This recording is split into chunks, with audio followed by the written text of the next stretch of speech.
Vous écoutez le balado Réflexion et entrepreneuriat numéro 43, édition spéciale, les prix Baron Mag 2021, catégorie culture. En début d'année, on a invité les entreprises du Québec à s'inscrire dans l'une de nos catégories pour les prix Baron Mag. Il y avait culture, écolo, communauté, délices, Malte et eau de vie. En octobre, on a dévoilé la liste des nommés et on a invité le public à voter pour chacune des catégories et c'est aujourd'hui qu'on vous dévoile les gagnants. Donc, dans la catégorie culture, les nommés sont Temporel, une entreprise proposant des vêtements de qualité conçus en collaboration avec des artistes et des artisans d'ici. Studio Minéral Design, une entreprise qui conçoit des collections limitées d'objets d'art de vivre combinant design industriel et céramique.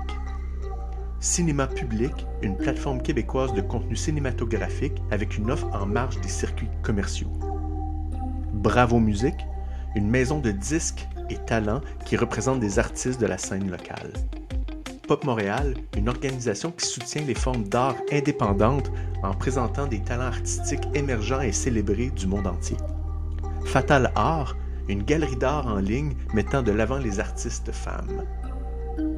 Et le gagnant du vote du public est Cinéma Public.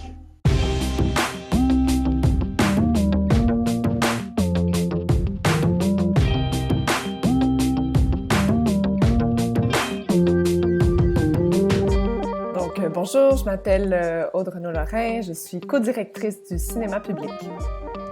Bonjour, je m'appelle Roxane Sayeg, je suis co-directrice de Cinéma Public, initiative de diffusion de cinéma lancée au printemps dernier, en 2021, en plein milieu de la pandémie, qui a pour objectif d'amener du cinéma d'auteur dans différents quartiers à Montréal et également en ligne. Le milieu de l'art, le milieu du cinéma est un milieu qui est tellement foisonnant, qui est tellement riche. C'est aussi un art, le cinéma, qui voyage tellement bien. Puis souvent, c'est ça, on réalise à quel point il y a des films qui se rendent pas au public ou qui se rendent. Ces films-là, des fois, se rendent au public, mais pour une période de temps très, très courte.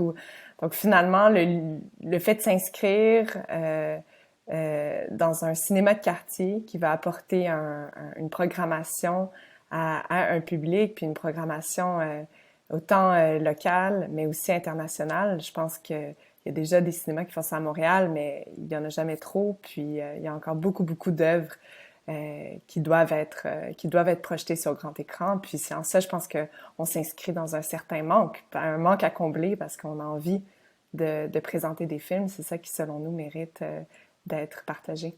On travaille en partenariat avec différents lieux. On va dans des lieux parfois temporairement, puis parfois plus long terme. Donc, depuis le 1er septembre, on est à la Casa d'Italia, dans Villeray, avec une programmation régulière en continu. On a 12 séances à chaque semaine. L'été dernier, on a eu une programmation aussi en continu au Livard, dans la cour intérieure de la galerie, qui est sur Saint-Denis et du Lutte. Puis on est allé aussi ponctuellement faire des projections dans différents lieux de Montréal, comme les Jardins de la Pépinière dans Hochelaga. On a été aussi dans le stationnement de l'Arsenal, on a été au Cœur des Sciences. Donc on a vraiment cette envie d'amener le cinéma dans différents lieux. Puis oui, de décentraliser, puis démocratiser l'accès au cinéma par des activités de médiation culturelle, par des événements ou des séries qu'on organise avec des groupes spécifique. Pour 2022, on a un projet avec des groupes scolaires, entre autres, des groupes de francisation aussi, des groupes communautaires de Villeray. Donc, on a vraiment envie de développer ça encore davantage. Puis aussi, c'est ça, chercher à développer des nouveaux publics, rejoindre une clientèle déjà cinéphile, mais également chercher à développer des nouveaux publics. Puis pour nous, ça se fait beaucoup en partenariat. Notre programmation aussi est construite en partenariat avec beaucoup d'organismes culturels montréalais. Donc, c'est des valeurs qui nous tiennent à cœur.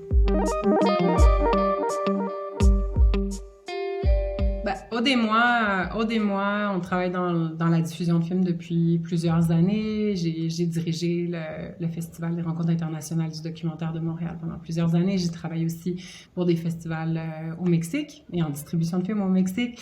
Et puis, Aude et moi avons à différents moments opéré le cinéma moderne. Je suis cofondatrice du cinéma moderne, puis Aude a fait la direction par intérim aussi quand je suis partie en congé de maternité. Je suis revenue, on a travaillé ensemble. Donc oui, on a un réseau de contacts auprès des distributeurs québécois, puis puis d'agents de vente internationale aussi. Puis un bon réseau aussi avec les festivals montréalais, puis d'autres festivals un petit peu partout dans le monde. C'est sûr que le réseau auprès des distributeurs est clé, puis aussi auprès des créateurs. Ben, ce qui m'a le plus touchée, je pense, dans nos différentes activités au courant 2021, c'est le nombre de fois où des gens m'ont approché pour me dire que c'était la première fois qu'ils revenaient voir un film sur grand écran. La première fois au l'hiver, tu sais, les gens qui n'étaient pas allés en salle à la réouverture fin février ont attendu à l'été pour aller en extérieur pour voir des films parce qu'ils se sentaient plus en sécurité comme ça. Puis après, même à l'automne, on a encore eu des gens à la Casa d'Italia, c'est quand le passeport vaccinal a été mis en place, il y a des gens qui m'ont dit c'est la première fois que je vois un film sur grand écran depuis plus d'1 an et demi, 2 ans pour certains. Ça, c'est hyper touchant. Puis de voir l'énergie d'une salle, d'un groupe de gens qui voient collectivement, qui vivent collectivement l'expérience de voir un film sur grand écran, puis les échanges avec les cinéastes ou invités, on n'a pas juste des cinéastes qui viennent non plus pour accompagner les films, on avait des restaurateurs dimanche dernier. Mais cet échange-là, cette rétroalimentation, m'a amené les larmes aux yeux, carrément.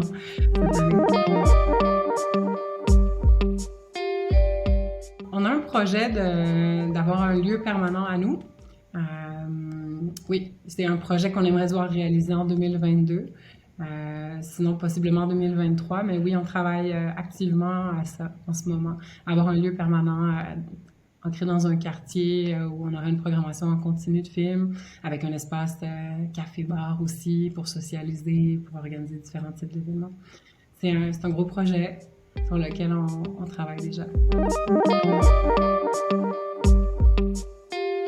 Ben, ce qui nous passionne, c'est un amour pour le cinéma, un amour pour le partage, pour l'idée d'être ensemble, de créer, de former une société autour de l'art. L'art est tellement important au niveau social.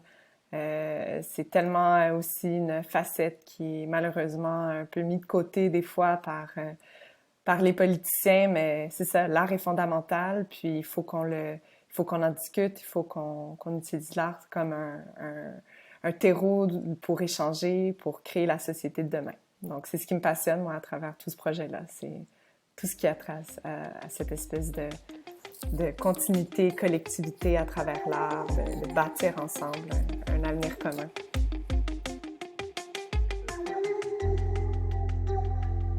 Le balado Réflexion et entrepreneuriat est une production de Baron Mag. On est disponible sur les pages Facebook, LinkedIn et YouTube et aussi via Spotify, Apple Podcasts et Google Podcasts. Si vous avez des commentaires ou si vous voulez participer au balado, n'hésitez pas à m'écrire à Nelson, Nelson, @extracaramel.tv. À très bientôt.